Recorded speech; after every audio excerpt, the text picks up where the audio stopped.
Hey guys, welcome to Richard Kabili YouTube channel, and to this video, I will teach you how to show a button on the home screen that opens the app screen on your Samsung Galaxy A02. And okay guys, but before we start, kindly subscribe to my YouTube channel by pressing the subscribe button and the bell to notify you if I have new videos. Okay guys, let's start.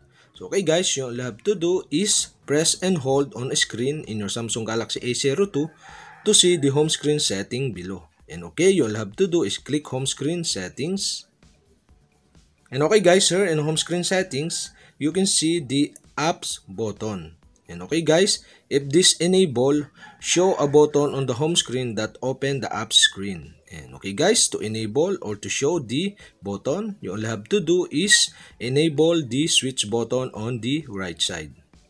And okay guys, we have successfully enabled or showed the apps button on the home screen of your Samsung Galaxy A02. And okay guys, go back to see the button. And okay guys, here you can see the apps button here. If you click this, you can see the apps application on your Samsung Galaxy A02. And okay guys, if you have a question, kindly comment below.